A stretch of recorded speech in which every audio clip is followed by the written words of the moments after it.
نحمده ونصلي على رسوله الكريم أما بعد فأعوذ بالله من الشيطان الرجيم بسم الله الرحمن الرحيم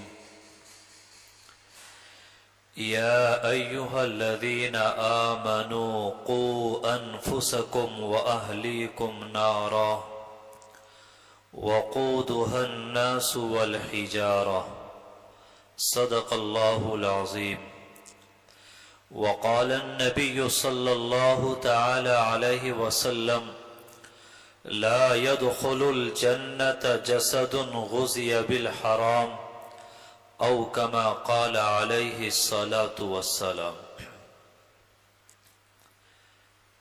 معزز سامعین اعظام، قرآن کریم کی جو آیت کریمہ آپ حضرات کے سامنے تلاوت کی ہے،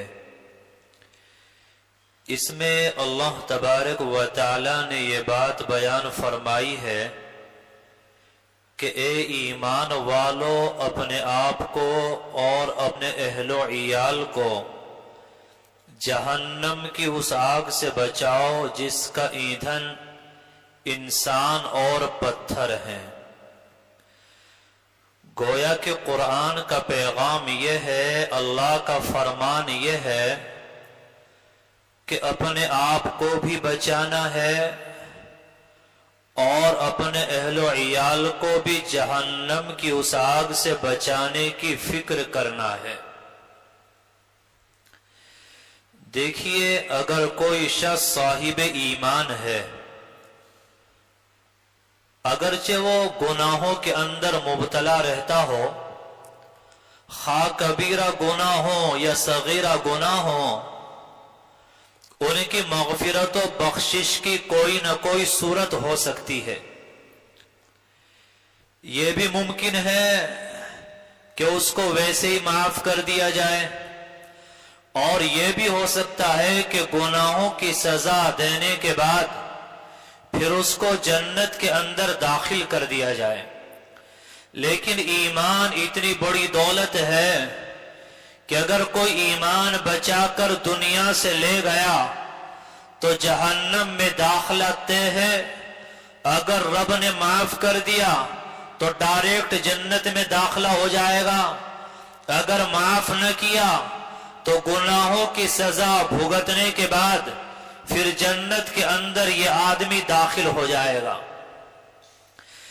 لیکن یاد رکھنا، ایمان خالی زبان سے کلمہ پڑھ لیا، اسی کا نام ایمان نہیں ہے۔ اگر ایمان لانا اور اس کلمے کو پڑھ لینا، اس کے تقاضوں پر عمل کرنا اتنا آسان کام ہوتا تو پوری دنیا کے اندر کوئی کافر نظر نہ آتا۔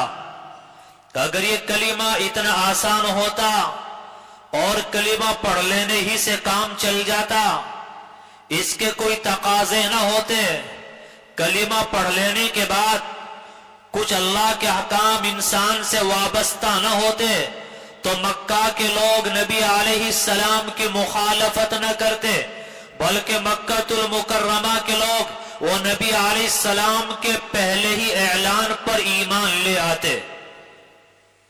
تو معلوم ہوا کلمہ پڑھ لینے کے بعد اس کے تقاضے وابستہ ہو جاتے ہیں۔ کلمہ پڑھ لینے کے بعد اللہ کے وہ احکام ہیں جو بندے پر لازم ہو جاتے ہیں۔ ایمان لے آنے کے بعد کئی طرح کی عبادتیں ہیں جن کا کرنا بندے کے لیے ضروری ہو جاتا ہے، کئی طرح کے وہ اعمال ہیں جن کا ترک کرنا اور چھوڑنا وہ بندے کے لیے ضروری ہو جایا کرتا ہے۔ سب سے پہلا عمل جو ایمان لانے کے بعد جس کی سب سے زیادہ اہمیت بیان کی گئی ہے وہ نماز ہے۔ نماز کو اللہ نے ہر مسلمان پر فرض کیا، کوئی امیر ہو، غریب ہو، مسافر ہو، مقیم ہو، تندرست ہو، بیمار ہو، مرد ہو، عورت ہو، ہر کسی پر نماز کو فرض کیا گیا۔ یہاں تک کہ فرمایا کہ آپ کھڑے ہو کر نماز نہیں پڑھ سکتے تو آپ بیٹھ کر نماز پڑھیں، آپ بیٹھ کر نماز نہیں پڑھ سکتے آپ لیٹ کر نماز پڑھیں، آپ اشارے سے نماز پڑھیں، آپ کو پانی نقصان دے رہا ہے آپ تیمم کر کے نماز پڑھیں، لیکن نماز چھوڑنے کی قطعاً اجازت نہیں ہے جب تک یہ سانسوں کی ڈور چل رہی ہے، انسان کے ہوش و حواس باقی ہیں۔ فرمایا کہ نماز چھوڑنے کی قطعاً اجازت نہیں ہے۔ وہ انسان جو دنیا کے اندر رہے، اللہ کی زمین پر رہے، اللہ کا رزق کھائے، اللہ کی نعمتوں کو استعمال کرے، اللہ کے سامنے وہ سر نہ جھکائے، اللہ کے سامنے وہ سجدہ نہ کرے، وہ اللہ کے گھر میں اللہ کو راضی کرنے نہ آئے، اللہ کے گھر میں اللہ کو منانے کے لیے نہ آئے، فرمایا کل قیامت کے میدان میں ایسے انسان کو جہنم کے اندر ڈال دیا جائے گا۔ اور پھر اہل جنت یہ سوال کریں گے ما سلککم فی سقر، کہ تمہیں جہنم میں کیوں ڈالا گیا ہے؟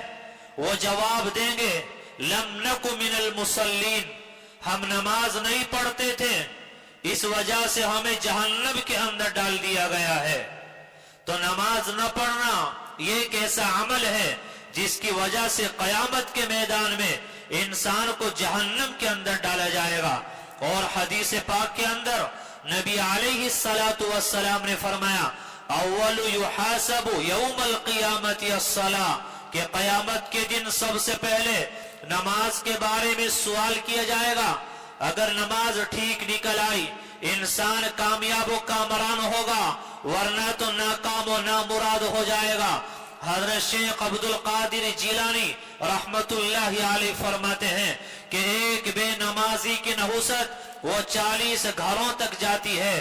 اب آپ اندازہ لگائیں ایک آدمی نماز نہ پڑھے 40 گھروں تک نحوست جا رہی ہے، اور جس گھر کے تمام افراد وہ مرد ہوں یا عورتیں ہوں، وہ بچے ہوں یا بچیاں ہوں، وہ نماز ترک کرتے ہوں، نماز قضا کرتے ہوں، نماز نہ پڑھتے ہوں، آپ اندازہ لگائیے کہ اس گھر کے اندر وہ نحوست کا عالم کیا ہوگا۔ قرآن تو کہتا ہے ان الصلاۃ تنہا عن الفحشاء والمنکر، کہ نماز انسان کو بے حیائی کے کاموں سے اور فحش کاموں سے اور منکرات سے روک دیتی ہے۔ فرمایا آج کی حالت یہ ہے ہر کوئی اولاد سے پریشان ہے، آج کہتا ہے کہ اولاد نے ناک میں دم کر کے رکھ دیا۔ یاد رکھنا جب اللہ کی نافرمانی کی جاتی ہے، اللہ کے احکام کو توڑا جاتا ہے، پھر اللہ تبارک و تعالی ایسے انسان کے مقابلے میں کسی نہ کسی کو لا کر کھڑا کر دیا کرتے ہیں۔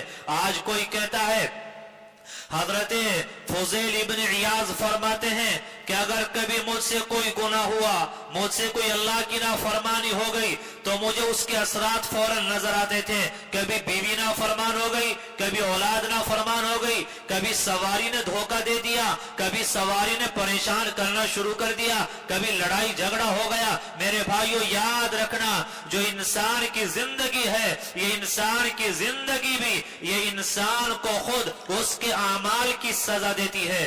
آج انسان سمجھتا ہے کہ اگر گناہ کروں گا سزا آخرت میں ملے گی۔ یاد رکھنا گناہوں کی سزا جہاں آخرت میں دی جاتی ہے، لیکن آخرت پر ہی موقوف نہیں۔ جب آدمی گناہ کرتا چلا جائے، اللہ کی الوہیت کو چیلنج کرتا چلا جائے، اللہ کی طرف نہ آئے، وہ توبہ نہ کرے، وہ اللہ کو نہ منائے، تو انسان کی زندگی وہ انسان کو خود سزا دیا کرتی ہے۔ پھر ہوتا کیا ہے؟ پھر اللہ کا نظام چلتا ہے۔ اللہ ایسے انسان کے سامنے کبھی اس کی بیوی کو لا کے کھڑا کر دیتا ہے، اب مقدمے بازی ہے، اب لڑائی جھگڑے ہیں، اب فتنہ اور فساد ہے۔ انسان گناہ کرتا ہے، اللہ کی نافرمانی کرتا ہے، اللہ اس کے مقابلے میں بھائی کو لا کے کھڑا کر دیتا ہے، اولاد کو لا کے کھڑا کر دیتا ہے، کبھی اللہ اس کے سامنے اس کے داماد کو لا کے کھڑا کر دیتا ہے، کبھی پارٹنر مخالف ہو جاتا ہے،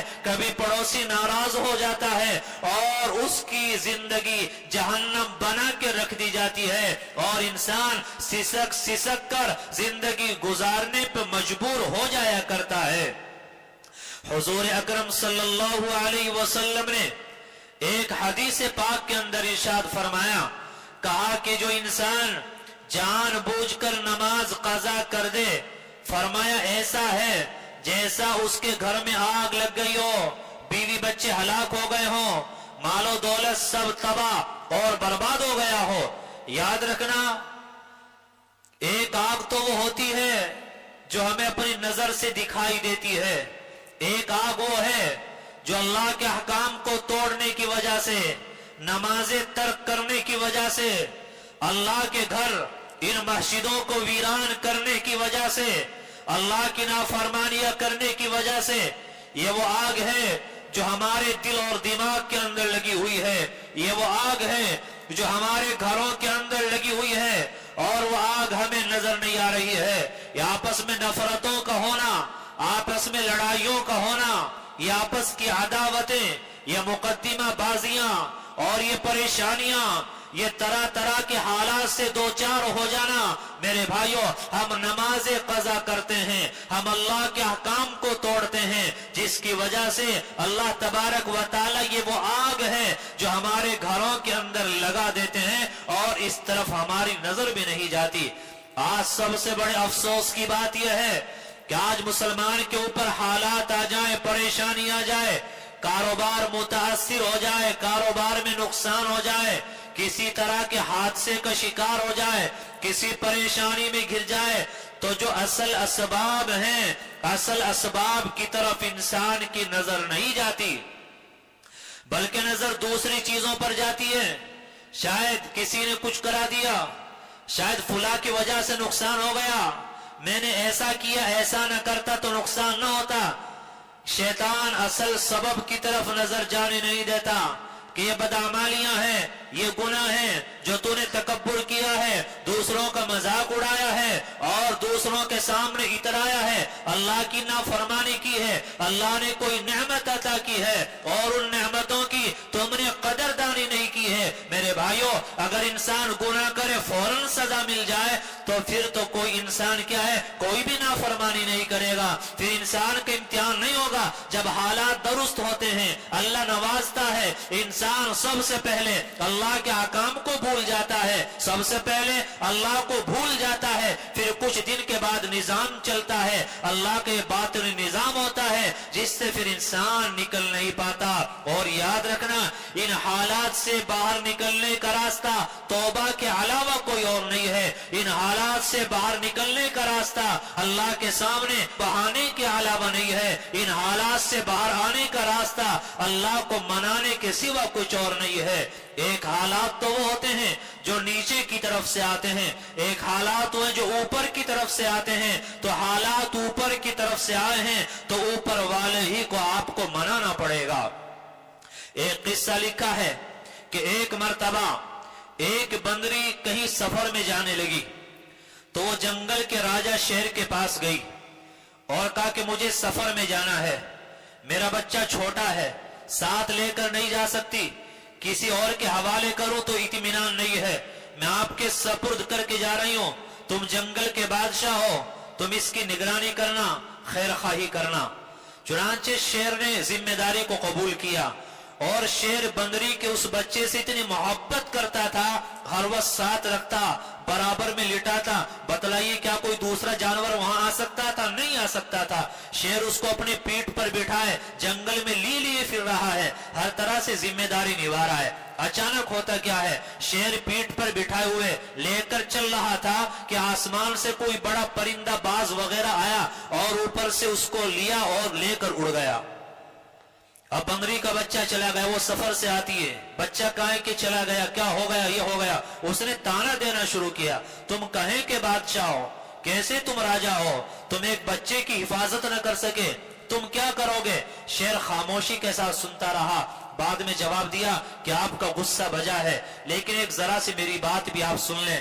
میری بات یہ ہے کہ دیکھیے میں راجہ ہوں، میں آسمان کا بادشاہ نہیں ہوں، میں ہوا کا بادشاہ نہیں ہوں، میں زمین کا بادشاہ ہوں، میں جنگل کے جانوروں کا بادشاہ ہوں۔ اگر تیرے بچے پر کوئی آفت زمین سے آتی، جانوروں کی طرف سے آتی تو میری ذمہ داری تھی، میں لڑتا، حفاظت کرتا، لیکن جو یہ آفت آئی ہے یہ زمین سے نہیں، یہ آفت تو آسمان سے آئی ہے، میں وہاں کچھ نہیں کر سکتا۔ تو میرے بھائیوں مجھے اور آپ کو یہ بات سمجھنا ہوگی، آج جو حالات ہیں، جو پریشانیاں ہیں، یہ زمین سے نہیں، یہ پریشانیاں یہ آسمان سے آئی ہیں۔ آسمان والے کو ہم نے ناراض کیا ہے، وہ رب ہم سے روٹا ہے، وہ ہم سے ناراض ہے، یہ حالات ہیں، یہ پریشانیاں ہیں، تو اسی رب کو منانا ہوگا اگر ہم چین چاہتے ہیں، سکون چاہتے ہیں، اگر ہم لوگ عافیت چاہتے ہیں۔ یاد رکھنا، ایک نظام شریعت ہے اور ایک نظام فطرت ہے۔ شریعت کے اندر رحم ہے، فطرت کے اندر رحم نہیں ہے۔ مثال کے طور پر ایک آدمی نے شراب پی ہے تو یہ نظام شریعت میں دخل اندازی کی، توبہ کرے گا اللہ معاف فرما دے گا۔ ایک آدمی سے کوئی گناہ ہو گیا تو نظام شریعت میں دخل اندازی کی ہے، وہ توبہ کرے گا، رب کو منائے گا اور رب اس کو معاف فرما دے گا۔ لیکن ایک نظام فطرت ہے، نظام فطرت کے اندر رحم نہیں ہے۔ مثال کے طور پر آپ نے اپنے والدین پر ظلم کیا تو یہ نظام شریعت میں بھی دخل اندازی ہے اور نظام فطرت میں بھی دخل اندازی ہے۔ اب اس کے اندر کوئی رحم نہیں ہے۔ آپ نے نکالا ہے تو آپ کا بڑا بیٹا، آپ کا کوئی سا بیٹا، وہ آپ کو بھی نکالے گا۔ آپ نے کسی پر ظلم کیا ہے، آپ نے کسی کی عزت سے کھلواڑ کیا ہے، آپ نے کسی پر اتنا ظلم کیا کہ سسک کر زندگی گزارنے پہ مجبور کر دیا، تو یہ نظام فطرت ہے، یہاں انتقام ہے، یہاں بدلہ ہے۔ اللہ اپنے حق کو معاف فرما دیتے ہیں، حقوق العباد کو تب تک معاف نہیں فرماتے جب تک وہی بندہ معاف نہ کر دے جس کے حق کو آپ نے پامال کیا ہے۔ گزشتہ ہفتے جو بیان کیا گیا اس میں بھی کچھ باتوں کی طرف اشارہ کیا تھا۔ میرے بھائیوں، ہمیں یہ غور کرنا چاہیے، آج ہم جو پریشان ہیں، ہمارے کاروبار پر ڈاکے ہیں اور ناجائز مقدمے بازیاں ہیں، طرح طرح کے حالات اور پریشانیاں ہیں، تو ہمیں غور کرنا چاہیے حالات آیا زمین کی طرف سے آئے ہیں یا یہ آسمان کی طرف سے آئے ہیں۔ ہم نے آسمان والے کو ناراض کیا ہے، آسمان والے کے احکام کو ہم نے توڑا ہے، ہم نے آسمان والے سے علی اعلان بغاوت کا اعلان کیا ہے۔ آج مسجدیں ویران ہیں، کیا ہمارے گھر آباد ہو سکتے ہیں؟ یہ انسان کو دھوکہ ہے۔ آج ہم دوسروں پر ظلم کر رہے ہیں، کیا آسمان والا ہمارے اوپر رحم کر سکتا ہے؟ ایسا نہیں ہو سکتا۔ فرمایا ارحموا من فی الارض یرحمکم من فی السماء، تم زمین والوں پر رحم کرو، آسمان والا وہ تمہارے اوپر رحم کرے گا۔ یعنی ہم رحم چاہتے ہیں، اللہ سے مدد چاہتے ہیں، تو ہمیں اللہ کی مخلوق پر رحم کرنا ہوگا، پھر اللہ تبارک و تعالی آسمان کے اوپر سے ہمارے اوپر رحم کرنے کا فیصلہ فرمائے گا۔ آج حالات عجیب ہوتے چلے جا رہے ہیں۔ آج میرے بھائیوں دوسروں کا ظلم نظر آتا ہے، اپنا ظلم نظر نہیں آتا۔ آج بڑا چھوٹے پر ظلم کر رہا ہے، چھوٹے کا بس چلے وہ بڑے پہ ظلم کر رہا ہے۔ آج اولاد ماں باپ پر ظلم کر رہی ہے اور بہت سارے ماں باپ وہ اولاد کے اوپر ظلم کر رہے ہیں۔ آج شوہر بیوی پر ظلم کر رہا ہے اور بیوی کا بس چلے تو بیوی شوہر کو پریشان کر رہی ہے، وہ اس پر ظلم کر رہی ہے۔ جب گھر کے اندر رہنے والے 10 افراد ہیں، ایک دوسرے پر ظلم کرنے میں لگا ہے، ایک دوسرے کے حق کو کھانے میں لگا ہے، ایک دوسرے کے حقوق کو پامال کرنے میں لگا ہے، آپ بتائیے یہ نظام فطرت میں دخل اندازی ہو رہی ہے تو اللہ کی طرف سے پھر رحم کا فیصلہ کیسے کیا جائے گا؟ یہ شیطان کا بڑا دھوکہ ہے کہ ہماری تباہی، بربادی اور پریشانی کے جو اصل اسباب ہیں، شیطان اس طرف ہمیں جانے نہیں دیتا، شیطان اس کے بارے میں غور و فکر کرنے نہیں دیتا۔ شیطان ذہن لے جاتا ہے کہ شاید ہم نے مال زیادہ خرید لیا اس لیے نقصان ہو گیا، شاید ہم نے ایسا کیا، ایسا نہ کرتے، ویسا کر لیتے تو ایسا نہ ہوتا۔ جو اصل اسباب ہیں ہماری تباہی کے اور بربادی کے، اس کی طرف ہماری نظر نہیں جاتی۔ میرے بھائیوں، اگر کوئی درخت سوکھ جائے تو درخت سوکھ گیا، آپ پانی دینا چاہتے ہیں، آپ پتوں پر پانی مارتے رہیں، وہ درخت ہرا ہونے والا نہیں ہے۔ آپ کو جڑ میں کھاد بیج ڈالنا ہوگا،